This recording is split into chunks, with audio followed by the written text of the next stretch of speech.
new song. Welcome to this strange world. It can be a little overwhelming. Yes, I know. Ito na siya. Confirm. Ayan na siya.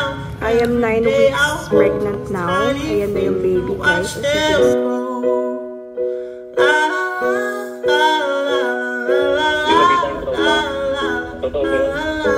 Balita na. So nice to meet you. We've been waiting for you. We can't wait to start this journey. First, let's take you home.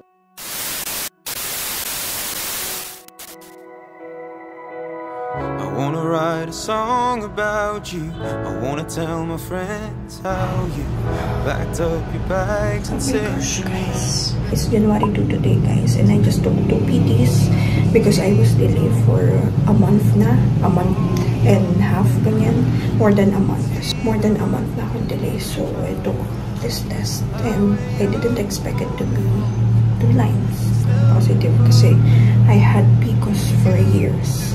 Right now, yung partner ko is 1 month na sa training.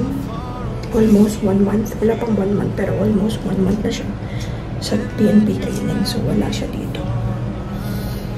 And he will not be here for 6 to 7 months. This is definitely not on our plans pa. But I don't know what to feel. Pero we'll see. Okay, I'm still digesting this kasi I'm just alone, guys, diba? And sobrang unexpected. I just took these 2 PTs kasi I was delayed na for 1 month na rin. Hindi ako dinatnan this month. So, I thought na akala ko yung PCOS ko lang. We'll see what happens. Ang plano ko ngayon is pupunta na lang ako sa doctor by tomorrow sa OB-GYN. And doon natin makakonfirm kung ano ba talaga, kung totoo ba talaga to, and kung anong plano. Hi guys! So I just got home from my initial consultation sa OB ko. Sinabi ko sa kanya na nag-positive ako sa PT. And alam nyo, ang initial reaction sa akin ni Doc, kasi dapat schedule talaga ako for my cyst removal this January. Sabi niya, bakit daw hindi ako nag-ingat? Ba't daw hindi ako nag-ingat? Dahil nga scheduled na ako for operation sana with her, the same OB-GYN. Pero sabi niya, dyan na yan. So wala na tayong magagawa. We have to observe. So, tinanong niya yung last menstruation ko, kailan yung last mens ko, ganito ganyan. Ang sabi niya, possible, kung magbe-base kami sa last mens is 3 months na. But, nung pumunta ako sa kanya kasi nung November 20, November 30, wala pa. Nagpo-ultrasound ako nun, hindi siya na-detect. So, possible daw either 2 months or 1 month. Since hindi siya na-detect nung ultrasound ko nung November. So, hindi na tayo mag-base daw sa last mens. So, kinapa niya yung mattress ko. Sabi niya, meron daw siyang nakakapa. So, either 2 months nga daw or 1 month. Maliit pa lang. Pero, she recommended some blood test sa akin. So, blood test is CBC, FDS, and ayun. So, CBC, FDS, and meron pa isa, I forgot. It's to check if I have diabetes.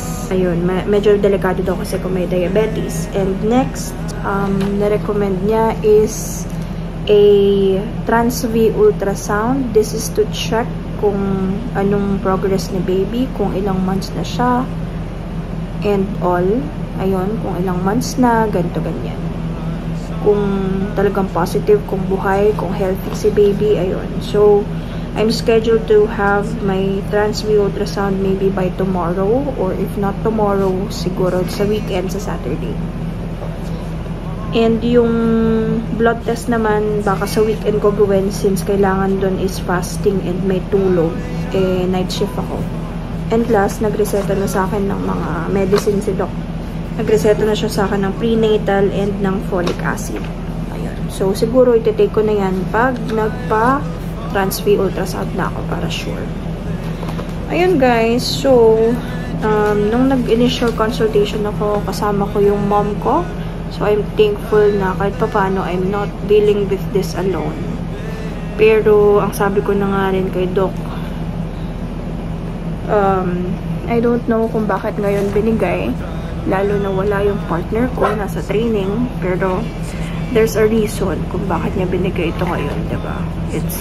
Maybe, it's to help me be strong, ayun, to face challenges alone, ayan, pero, ayun guys, maybe I'll just update you once na nakapag-trans-V ultrasound ako. Wish me luck. Hi guys, so I just got home from the hospital and ang ginawa sa akin today is nag-laboratory ako and ultrasound. Yung laboratory ko guys, buti covered pa siya ng HMO ko, but yung ultrasound, since screening na siya under maternity or pregnancy, hindi na siya kinover ng HMO. And guys, ito na siya. My gosh, confirmed. My gosh, guys. Okay, guys. So, confirmed. Ayan na siya. I am 9 weeks pregnant now. Ayan na yung baby, guys. As you can see. 9 weeks na daw siya, guys. And ngayon ko lang nalaman. Sobrang unexpected talaga. And ang ganda ng timing ni Lord. May reason siya kung ba't ngayon niya binigay na wala yung partner ko nasa PNP training. I hope lang talaga guys na by the time na mga anak ako, sana nandito na siya. And, ayun, so, the baby is at 2.3 centimeters at 9 weeks. So, that's more than 2 months already for 9 weeks. Wala akong kaalam-alam guys. Dumaan yung December, New Year. My God, kain pa ako ng kain. And uminom pa kami ng soju ng mother ko. Hindi ko alam. So, I hope na safe yun. I have to tell that to my doctor pag pinakita ko to sa kanya sa Monday. And, ayan. So, I am on my first trimester. 9 weeks. Oh my gosh. Ngayon ko lang nalaman. Wala akong symptoms at all. Hindi ako nagsusuka, hindi sumasakit yung ulo ko. Siguro inaantok ako more than usual or pagod ako more than usual, but that's it. Thankfully, isa pa palang problem ko guys is meron akong paratubal or para-ovarian cyst. Isa yun sa mga kailangan namin i-consider. So, I hope guys, please pray for me na sana maging safe si baby, safe delivery, kompleto, ang organs, healthy, and everything. Gosh, I didn't expect na nasa first trimester ako. Kasi nag-regulate yung menstruation ko nung nag-take ako ng MyPCOS. So, I think that's from February hanggang mga October. Regular yung regla ko. Kasi nag-take ako ng MyPCOS for 3 months. 3 months. And after ma-regulate yung regla ko, nag-stop na ako mag-take ng MyPCOS. Pero tuloy-tuloy pa rin siya na regular. And nag-gym din ako. I think, isa din yun sa mga naging reason paano nabuo si baby. Since na-regulate yung regla ko and all. And, ano pa ba? Kaso nga lang, October, November, December, ayun na, biglang nawala na yung regla ko. Hindi ko siya ina-expect na may baby. Kasi, ganun ako dati. So, in-expect ko lang baka bumalik yung PCOS ko or what. Hindi ko in-expect na may baby. Pero, yun pala. Andyan na pala siya. Kaya pala akong walang regla. Ay. Ayun. So, that's it, guys.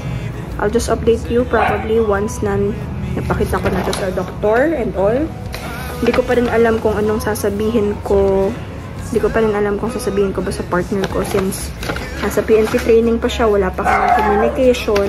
Hindi ko pa alam paano ko sasabihin. Siguro,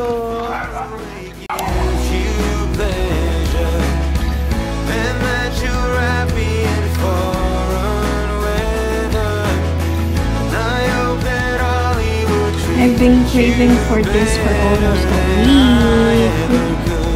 24 chicken snow cheese with yum sauce. Oh my gosh. I know you're trying to find your feet. It's rough. And that you're running across the sea. But I hope that Hollywood gives you something that I never. Guys, manonood kami ng MMFF. Ito lang tayo dito. Dahil si Jared na pinagdahan, sigurado ako.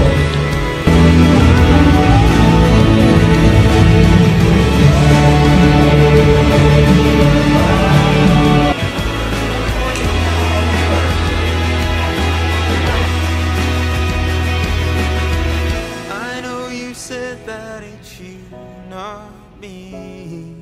Hi guys, good evening. I just had my second follow-up checkup today. Today is January 29.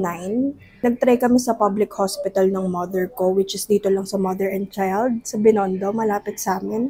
So far, medyo okay naman. Ang nangyari lang sa checkup namin, medyo kailangan kasi before 6 a.m. nandun ka na sa pila.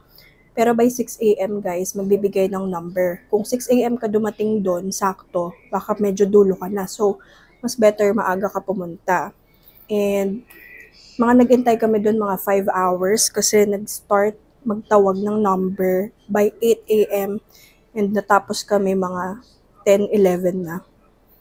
And doon sa check-up, ano siya, may dalawang doctors. Wala silang ultrasound doon pala guys. Meron lang sila parang pang heartbeat, maritinig mo yung heartbeat ni baby. Eh, magpe-present ka ng ultrasound galing sa labas. So, ganun sa public hospital or ganun sa Mother and Child. Tinry lang namin. Pero hindi ko pa sure kung saan ako actually manganganak. Kasi, parang ang sabi kasi ng mga friends ko, mas okay daw kung first pregnancy, sa private ka na lang manganak kasi may makukuha namang benefits since may work, may PhilHealth naman na mababawas para lang safe. Lalo din sa case ko, di ba meron akong paratubal cyst. Ang sabi naman ng mga doktor na OB-GYN na napag-anuhan ko is yung paratubal cyst ko, wala naman daw siyang risk sa pregnancy kasi nasa labas naman siya, nasa tubo siya. So, hopefully, ayun. Ang sabi is observe na lang kung lalaki man yung mass or yung cyst ko. As long as hindi naman daw sa masakit, walang pain, I'm good. And ayun, so babalik ako by February 2 for my laboratories dito sa Mother and Child since libre siya. And by February 5, yung follow-up check-up ko, magpe-present ako ng ultrasound galing sa ibang doctor. Once na nag-ultrasound ako, this will be my second ultrasound na. Pero hindi pa ako nakakapagpa-ultrasound. I will let you guys know once na may update na tayo or may ultrasound na tayo. Ayun lang guys. So that's a short update for today. I wanna write a song about you. I wanna tell my friends how you packed up your bags and said you need a better life. Wishing all the season's over. When I told my mom it broke her, she could see the hurting in her child's eyes. I wait up for the phone to ring. It's still, but I'm listening for you to come back and say you're okay. I hope the far away gives you pleasure and that you're happy in foreign weather. Dami kong gamot guys. Look. Meron akong prenatal vitamins dito. Merong ferrous sulfate. May folic acid, calcium. Ayan. Sobrang dami. Meron din fish oil.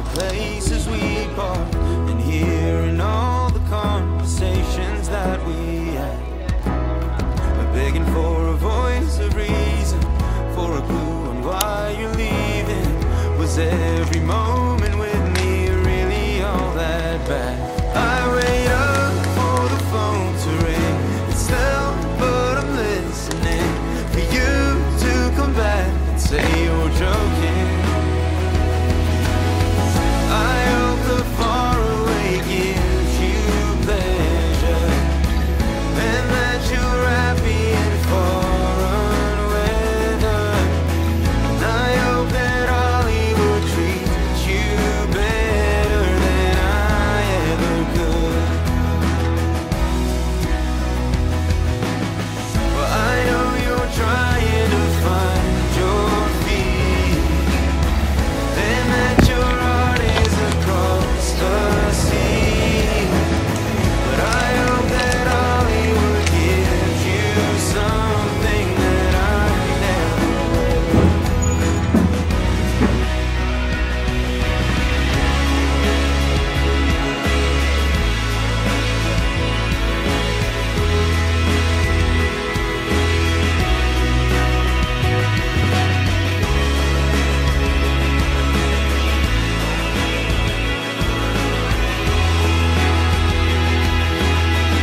You said that it's you, not me, and that you'll have everything you need. But I hope that Hollywood's everything that I'll ever be.